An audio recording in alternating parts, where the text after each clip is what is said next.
Hello everyone, how are you doing? This is MD Tech here for another quick tutorial. In today's tutorial, I'm going to show you guys how to resolve the Windows 11 boot error code 0x8 0xc 00000F. So this error would say Windows failed to start, and then just have a file directory boot BCD followed by error code 0xc 00000F. So this should hopefully be a pretty straightforward process, guys, and without further ado, let's go ahead and jump right into it. So a couple different ways on how to go about resolving this problem.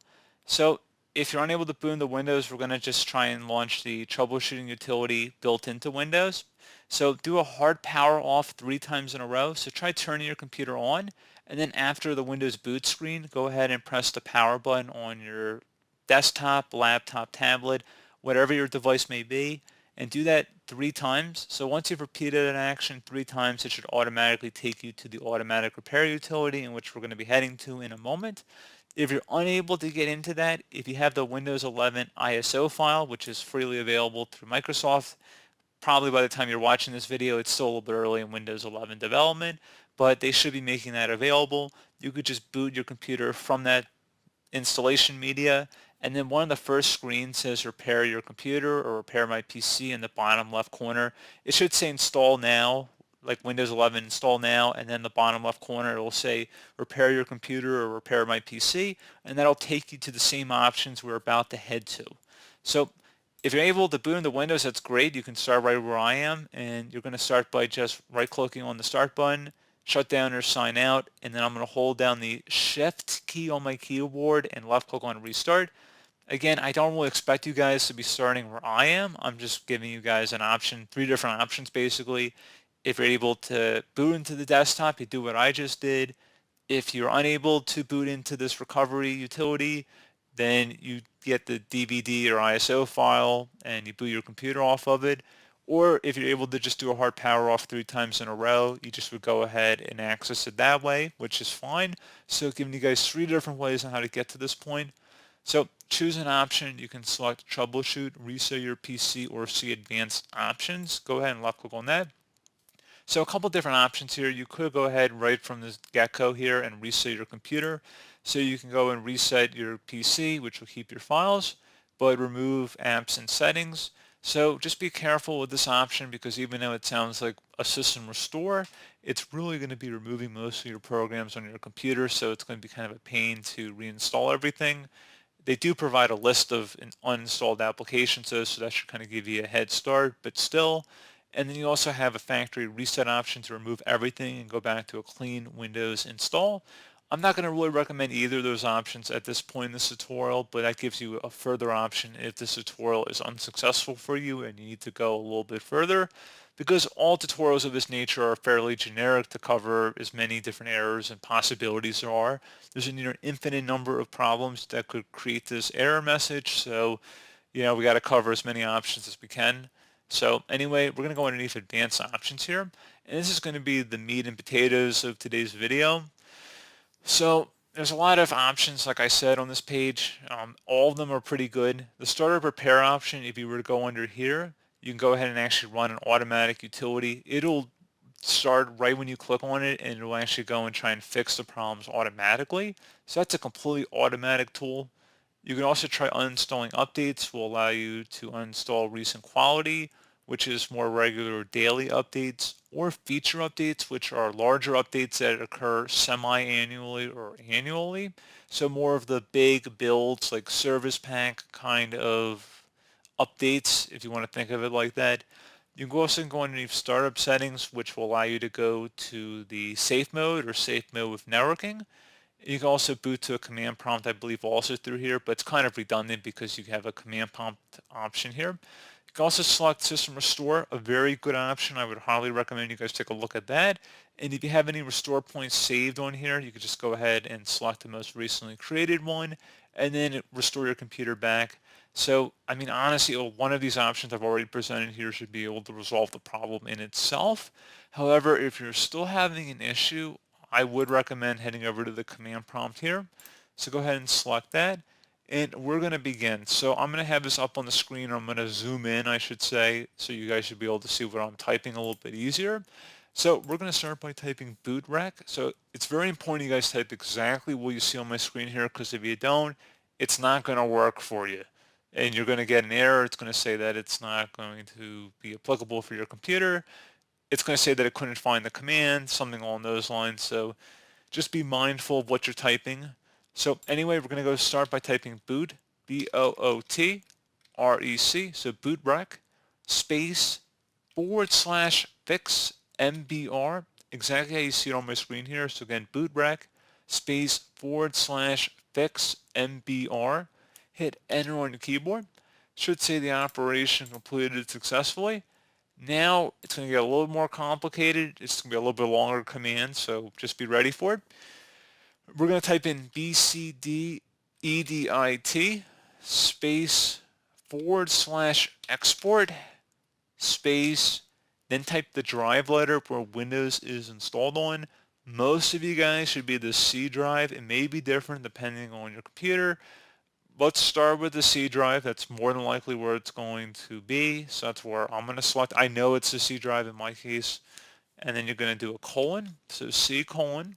Then you're going to do a /BCD backup. So I know it's a little daunting, guys, but we're going to walk through that one more time for you. So it's BCD EDIT. Then you're going to do a space /export EXPORT. Then you're going to do another space. Now you're going to type the drive letter where Windows is installed. If you don't know, it's probably the C drive, but you can type other drive letters. It's probably just going to give you an error if it's not. Other common drive letters could be the D drive, E, F, G, H. Usually it's pretty early in the alphabet, honestly, and the default is typically the C drive, so just want to put that out there for you guys. So now once you have it exactly how you see it on my screen here, hit enter on your keyboard.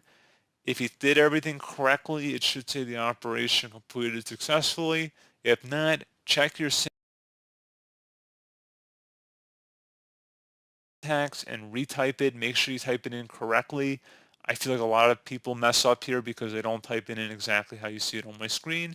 You're welcome to pause the video, rewatch parts of the video. You can zoom in. I mean, there's a lot you can do on these video, guys, and I think you can even listen to the transcript on the side of the video. I don't know how good the translation is, but usually it's pretty good. But anyway, we're going to go ahead and move on to the next command here. It's going to be ATTRIB space. Now we're going to do the same drive letter we did before, so it's going to be the C drive in my case. And then again, it's going to be a colon.